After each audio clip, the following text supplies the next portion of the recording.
Mapagpalang araw, Miss Kay. Ibabahagi ko lamang ang kwento ng aking buhay may asawa sa inyong programa upang makahingi na rin ng payo sa inyong mga tagapakinig. Ang kwentong ito ay tungkol sa relasyon namin ni Dominic, ang kumpari namin na napamahal sa akin dahil sa siya ang naging sandalan ko noong panahong hindi na nagparamdam sa akin ang mister kong isang OFW. Bilang isang asawa, wala akong ibang bukang bibig noon kung hindi ang mga salitang hindi ako tutulad sa ibang mga babae na mas piniling magtaksil dahil lamang sa konting problema at kawalan ng atensyon sa kanila ng kanilang mga partner. Pero totoo ngang kahit anong buti mong tao, ay darating ang pagkakataong susubukin ka ng panahon. Isang bagay na hindi ko inaasahang mangyayari sa akin hanggang umabot sa puntong nagkasala ako. Sa aming kumpare na minsang itinuring na matalik na kaibigan ng aking asawa, natagpuan ko sa kanya ang kaligayahang hinahanap ko ng mga panahong iniwan ako sa ere ng aking asawang si Hector. Oo, Miss Kay, nagawa kong magpabuntis kay Dominic nang magkaroon rin ng ibang kinakasama si Hector sa ibang bansa. Maruming babae, manloloko, salawahan, walang delikadesa. Parehas lang kami ni Hector. Pero bago niyo pa man sana ako tawaging ganyan, ay pakinggan niyo muna ang ilalahad kong kwento. Ako nga po pala si Lilette. Nasa edad 29 na sa kasalukuyan at 3 taon na ring kasal sa asawa kong si Hector. Sa kabila ng kagustuhan naming bumuo ng isang masaya at kumpletong pamilya, ay hindi pa rin kami nabiyayaan ng anak hanggang ngayon. Ginawa na namin ang lahat, maging ang kumonsulta sa doktor. Pero ayon dito, ay ang aking asawa ang may problema, kung kaya naman hirap kaming makabuo. Sa kabila ng problema ang kinakaharap naming dalawa, ay wala naman siyang narinig na kahit ano mula sa akin. Wala akong naging reklamo sa kadahilanang handa naman akong maghintay kung sakali mang mabibiyayaan pa rin kami sa tamang panahon.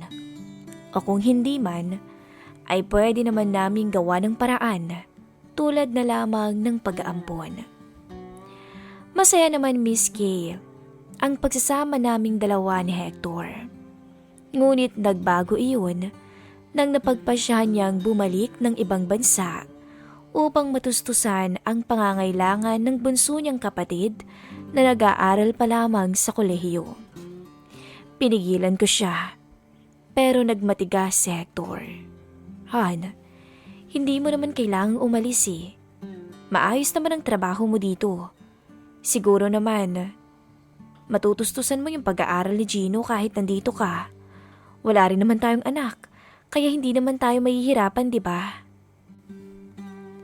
Han, mas mainam na rin na umalis ako.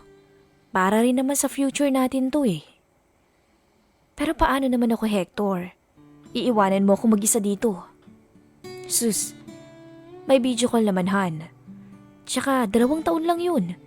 Napakabilis lang lumipas ng araw. Magtiwala ka sa akin. Wala na akong nagawa nun. Hindi ko lang masabi sa kanya na natatakot ako na baka matulad kami sa ibang mag-asawa na ang pag-abroad ang siyang naging rason kung bakit nasira ang kanilang pamilya. Kung hindi man ang lalaki ang magloloko sa abroad, ay ang misis namang nasa Pilipinas ang siyang hindi makakatiis. Kahit malayo kaming dalawa sa isa't isa, ay hindi naman naging hadlang yun para mapanatili namin ang init ng aming pagsasama. Ni minsan ay hindi ko pinabayaan ang aking sarili at sinisigurado kong presentable akong tingnan sa tuwing tumatawag si Hector. Ramdam ko ang sobrang excitement niya sa tuwing magkausap kami, lalo na sa tuwing napupunta na sa usapang kama ang aming pag-uusap. Minsan, nagkakaroon din naman kaming dalawa ng konting tampuhan, pero mabilis din naman yung nasusolusyonan sa pamamagitan ng konting usapan na nauuwi rin naman sa lambingan. Pero hindi ko inaasahan na ang maganda naming pagsasama ay mababahira ng pagdududa ng mga panahong kinailangan itong ma-assign sa Jeddah bilang additional workforce para sa isang bagong proyekto ng pinapasukan niyang kumpanya. Kung noon, tumatawag si Hector ng isang beses sa isang araw, madalang na lamang ngayon. At minsan, hindi na talaga siya nakakatawag sa loob ng isang linggo. Mas madalas ko pa siyang nakikitang online sa kanyang social media account, kahit wala naman siyang chat sa akin. Marahil dahil na rin ginagamit ito na komunikasyon sa trabaho nila. Nakaramdam ako ng lungkot sa mga pangyayaring yun, pero sinubukan ko na lamang ipaintindi sa aking sarili na baka busy lang talaga sa trabaho ang aking mister. At sigurado naman ako na babawi siya pagkatapos. Akala ko makakaya kong ibalik sa normal ang lahat. Pero mas lumala ang kutob ko nang hindi sinasadyang mapadpad ako sa account ng isang kasamahan niya sa trabaho. Isang group picture pa lamang ang nakita ko mula sa post nito. Pero para na akong binagsakan ng langit at lupa. Mukhang galing sa isang inuman ang aking asawa. Kung hindi naman pala to busy, bakit hindi man lang ito nagpaparamdam sa akin? Ano bang nangyayari sa'yo, Hector? Bulong ko sa aking sarili. Ito ba yung sinasabi mong magtiwala lang ako sa'yo? Isang araw, pumunta ako sa supermarket. At doon, muling nag-cruise ang landas namin ni Dominic. Long time no si Mare. Masigla ang boses niyang bati sa akin. Sa pagkakaalam ko, ay mas bata lamang ng 1 taon si Dominic sa aking asawa. At magkaklase silang dalawa sa kolehiyo. Inaanak namin sa binyag ang anak nitong lalaki na nasa edad 5 taong gulang pa lamang ngayon. At sa kasamaang palad naman, ay mas pinili naman ng misis nitong sumama sa ibang lalaki matapos nitong makapagtrabaho ng Japan. Dahil na rin sa malaki ang tiwala ko kay Hector, ay hindi ako naniniwalang posibleng mangyari sa amin ang tulad ng nangyari sa pagsasama ng kanyang kumpare. Pero ngayon, hindi ko na alam kung ganun pa rin ba ang paniniwala ko. Mukhang matutulad kay Dominic ang pagsasama namin ni Hector. Total, buhay binata na rin naman siya sa ibang bansa. Bakit kailangan ko pang matali habang buhay sa pagiging asawa niya? Inom dito, inom dun. Hindi lang mga lalaking kasamahan niya sa trabaho ang kasama niyang lumalabas, kung hindi may mga babae ring sobrang close sa kanyang tingnan. Habang ako, walang ibang ginawa noon, Miss Kay, kundi maghintay ng tawag mula sa kanya. At kadalasan ay namumuti na lang ang mga mata ko sa kakahintay. Sinubukan kong humingi ng eksplanasyon mula sa kanya, pero wala akong natanggap na reply. Hindi man lamang nito binasa ang mga chat ko na para bang sinasadya niya na akong iwasan sa hindi ko malaman na dahilan. May nagawa ba akong pagkakamali? Yan ang pilit kong tinatanong sa aking sarili. Kung mayroon man, di sana naging prangka na lang siya sa akin at hindi ganitong hinahayaan niya akong lumutang ng walang kabuhay-buhay sa hangin. Ilang metro na lamang ang layo ko mula sa cashier nang bigla akong mapapikit matapos salubungin ni Dominic ang tinutulak kong pushcart. Mukhang gumaganda ka yata lalo, Maria. Agad niyang biro, tsaka natatawang tumingin sa akin. Wala na akong nagawa kung hindi harapin ang kumpare namin. Dahil alam kong wala na rin naman akong takas sa kanya. Gusto ko sana siyang iwasan muna. Dahil hanggat maaari, ay ayokong pag-usapan si Hector. Sigurado kasi ako magtatanong to tungkol sa kanya. Kumusta na? Mag-isa ka yata? Anito at bahagya pang napalingalinga sa paligid na para bang may hinahanap. Hindi ko napigilan ang huwag mapabunga ng marahas na hangin bago sumagot. Sorry Dominic, masyado lang akong maraming iniisip kaya hindi kita napansin. Ang totoo, si Hector lang naman ang mahilig makipagtawagan ng mare at pare sa mga kaibigan niya. Habang ako masanay pa rin ako sa first name basis. Hindi ka ba sinamahan ni paring Hector? Tanong nito bago saglit na natigilan. Walaan ko. Busy na naman siya sa trabaho, no? O tinatamad na namang lumabas ng bahay? Umiling ako para maintindihan nitong wala man lang tumama sa mga sinabi niya. May problema ba sa inyo? Tanong niya. Nasa Jeddah na siya ngayon. Doon na siya nagtatrabaho pare. Sagot ko. Pansin kong imbis na matuwa, ay napabuntong hininga na lamang to sa aking harapan. Marahil, dala na rin yon ang trauma niyang matapos umalis ng bansa ang dating asawa, ay hindi na nakabalik. Kung ako kay Hector, Mare, hindi kita iiwan ng mag-isa sa Pilipinas. Pwede namang dito na lang siya maghanap ng trabaho. Kahit hindi ganun kalaki ang sahod, at least magkasama kayong dalawa. Makakapag-ipon pa rin naman kayo kahit papano Mahirap ang magkalayo, Lilet. Naranasan ko na yan. Wika pa ni Dominic. Lihim kong nakagat ang pangilalim na labi ko sa narinig. Mabuti pa to. Naiintindihan ang kalagayan ko ngayon. Habang ang mister ko naman ay parang wala nang pakialam. Hindi mo ba kasamang bumalik si Daniel? Tanong ko nang mapansing hindi nito kasama ang inaanak ko. Nasa mama ko muna. Habang hindi pa nag-uumpisang pasukan. Alam mo naman, masyadong maraming kailangang ayusin dahil itatransfer ko na naman siya pabalik dito. Hindi ko maiwasang huwag makaramdam ng inggit. Dahil sabihin mang single dad si Dominic, ay nagagawa naman itong maranasan ang pangarap kong gawin sa magiging anak namin sana ng aking asawa. Bakit kung sino pa yung gustong-gustong magkaroon ng anak? Kami pa yung pinagkaitan ng tadhana. Habang ang asawa naman ni Dominic, mas piniling talikuran na lamang ang kanyang mag-ama para sa makasariling dahilan. Hindi ko alam kung may nagawa ba akong pagkakamali para parusahan ako ng ganito.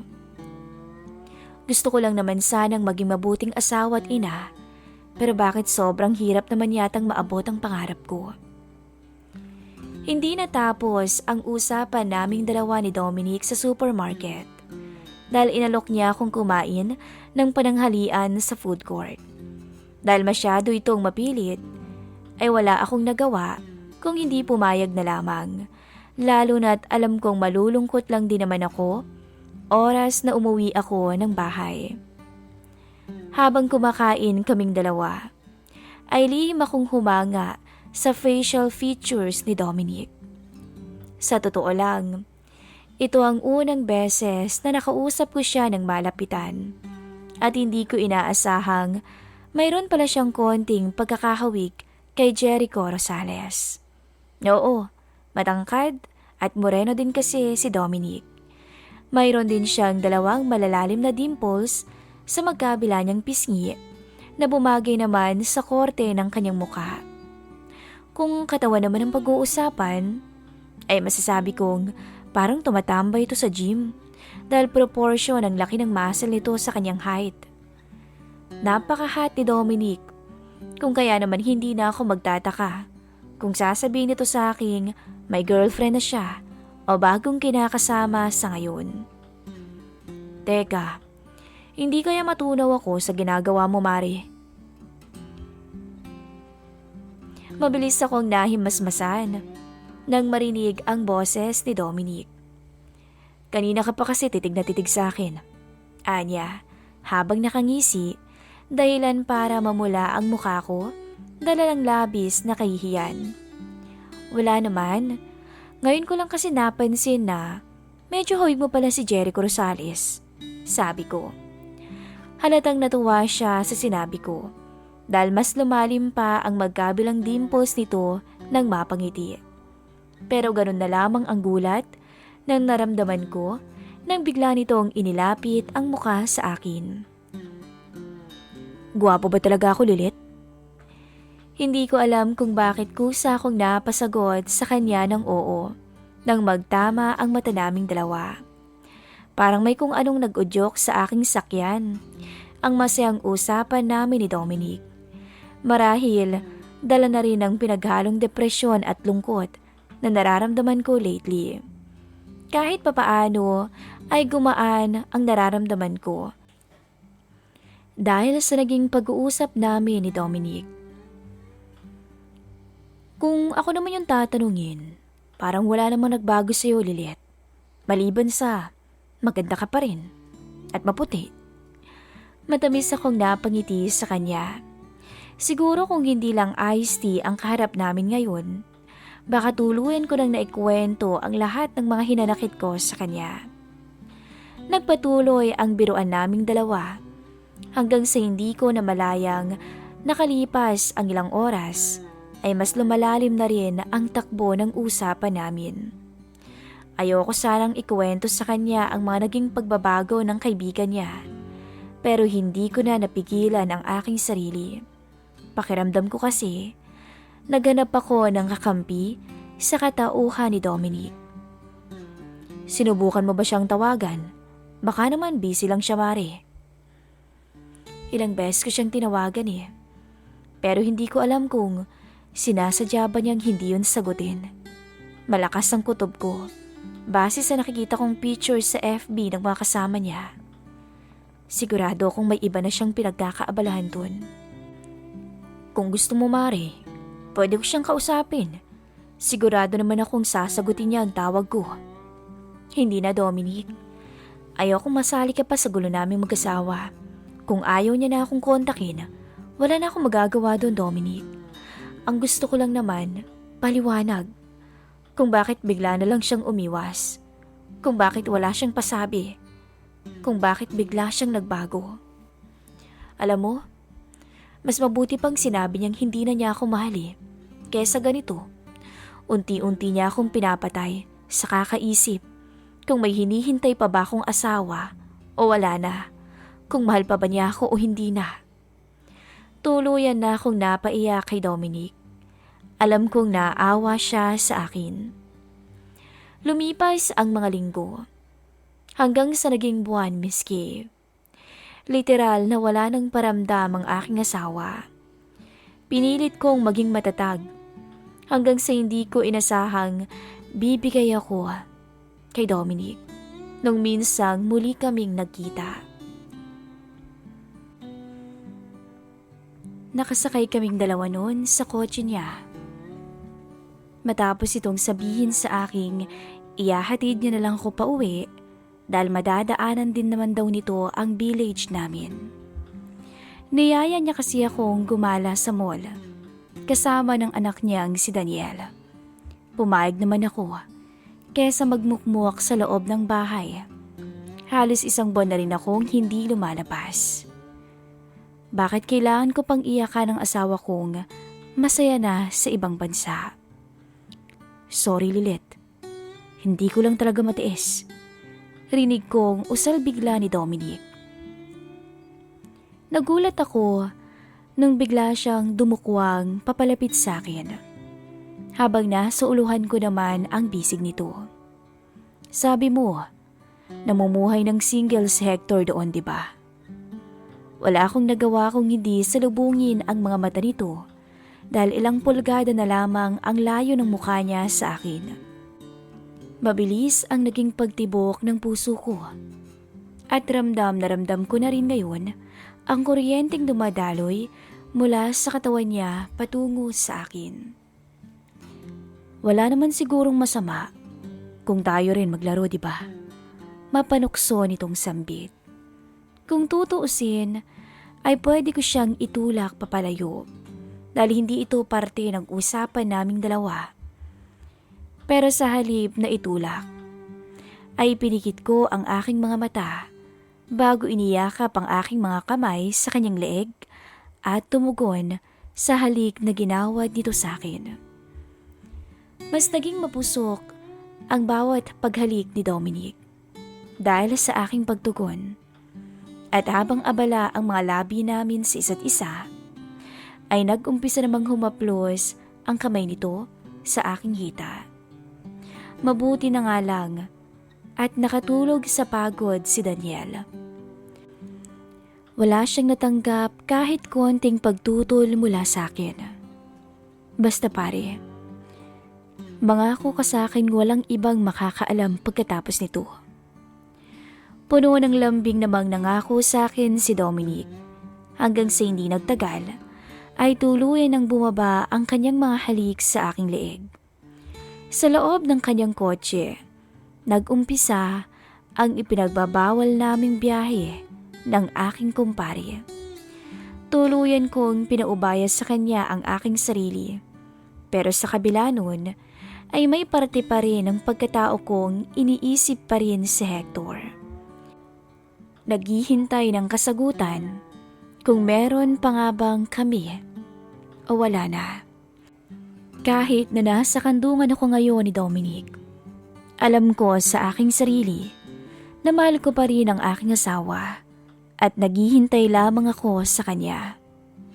Kung sana'y sinabi niya lang sa akin ang totoo, sana'y sinabi niya na lang sa akin may nakilala siyang ibang babae sa trabaho at nagkamabutihan silang dalawa nang hindi niya sinasadya.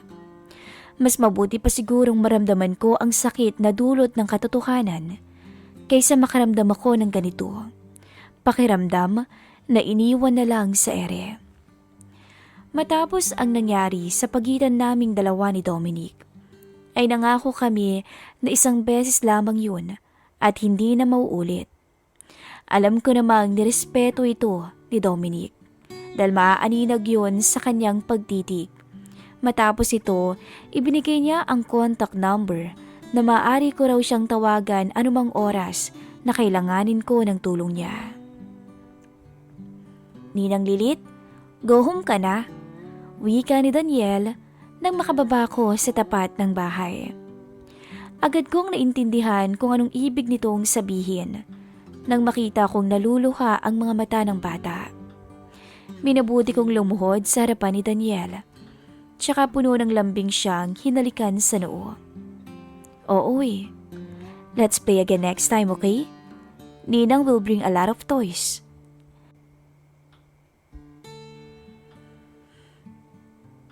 Mabilis namang kuminang ang mga mata nito, tsaka tumango-tango sa harapan ko. Kulang na lang tumalon-talon to sa harapan namin ng kanyang daddy. Hindi pa man ako nakakapasok sa aming tahanan, ay tanggap ko ng muli na naman akong babalik sa malungkot na mundong ginagalawan ko noon. Akala ko, madali lang nilipas ang sakit dahil minsan ko nang hiniling na malaman ang buong katotohanan sa biglaang pagbabago ni Hector. Pero hindi pala. Hindi pala ganun kadaling magpigil ng emosyon habang naririnig ko ang malamig at walang gana niyang boses mula sa kabilang linya. Oo, tama Miss Kay. Sa wakas, tinawagan na ako ng aking asawa makalipas ang 1 buwan na mahigit. Pero kung noon, excited siyang makausap ako sa video, ngayon ay wala na. Hindi man lamang to nag-abalang buksan ng kamera para magkita kaming dalawa. Tanging boses at malalalim na buntong hininga na lamang ang narinig ko. Pasensya ka na, Lilit. Hindi ko lang masabi sa iyong totoo dahil nahihiya ako. Dahil hindi ko natupad yung pangako kong hindi mangyayari sa atin yung nangyari sa iba. Hindi ko alam eh. Pero kasi nagising na lang akong hindi na kita mahal. Nagising na lang ako na para bang wala na. Pasensya ka na. Ngayong alam mo ng lahat. Wala na akong dapat na ipaliwanag sa'yo, Lilith. Patawad. Wala akong ibang masasabi sa'yo kung hindi. Sana'y mapatawad mo ko sa mga kasalanang nagawa ko. Habang pinapakinggan si Hector, ay wala ring humpay ang mga luhang umaagos sa pisngi ko. Gusto ko sana siyang tanungin kung mas mahal niya ba talaga to, higit sa akin? Ngunit mas lalo akong nawala ng lakas ng loob nung nagmamadali niyang binaba ang tawag. Sabay sabi dito ng, "Wait dear, I'm coming." Hindi lang ako naiwan sa ere nung mapanahong yun, Miss Kay. Kung hindi literal, na nadurog ang buo kong pagkatao. Hindi ko alam kung anong patutunguhan ng buhay ko. Ngayong wala na pala akong asawang hinihintay pang bumalik mula sa ibang bansa. Ang mga pangarap naming dalawa ni Hector, mananatili na lamang pala yung nakalista sa tubig dahil tuluyan niya na akong tanilikuran bago pa man ang kasalanang nagawa ko sa kanya. Tama lang pala na binigay ko rin ang sarili ko kay Dominic para patas kaming dalawa. Masakit man sa akin, pero wala na akong magagawa kundi tuluyan siyang pakawalan. Dahil sa pangyayaring yun, ay napilitan akong bumangon at mamuhay ng mag-isa. Sinubukan kong maghanap ng mapapasukang trabaho at sa awa ng Diyos, ay nakapasok naman ako bilang isang sales agent sa kumpanyang pinagtatrabahuhan din ni Dominic. Oo, Miss Kay. Si Dominic ang sumagip sa akin nung mga panahong durog na durog ako. Habang sinusubukan kong ibalik ang nawala kong tiwala sa aking sarili, ay hindi ko na malayang unti-unti na rin palang nahuhulog ang loob ko kay Dominic. Kung noong umpisa ay nagkikita lamang kami sa labas ng opisina para punan ang init at pananabik na nararamdaman naming dalawa, ay bigla na lamang nagbago ang takbo ng buhay namin sa bawat araw na mas lalo kaming pinaglapit ng tadhana. Pakiramdam ko ay ang pagkakataon mismo ang gumawa ng paraan upang magkaroon kaming dalawa ng koneksyon na unti-unting pumuno sa kagustuhan naming magkaroon ng isang masaya at kumpletong pamilya. Nang mga panahong nagpapakasaya si Hector sa piling ng babaeng pinili niya, ay tuluyan ko na rin kinalimutan ang mga pangakong binitawan naming dalawa sa isa't isa sa harapan ng altar.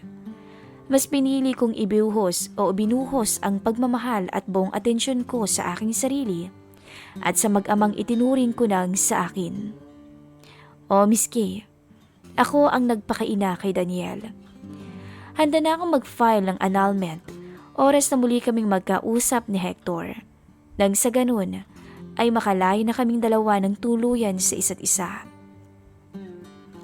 Ngunit habang abala akong nakikipag-usap kay Dominic sa tawag, para sabing approve na ang vacation leave ko para sa binabalak naming bakasyon sa Maynila, ay hindi inaasahang dumating ang nakababatang kapatid ni Hector. Baon ang isang hindi magandang balita. Habang pinapakinggan ang kwento nito, nahati ako sa desisyong ni minsan ay hindi ko inaasahang darating sa akin.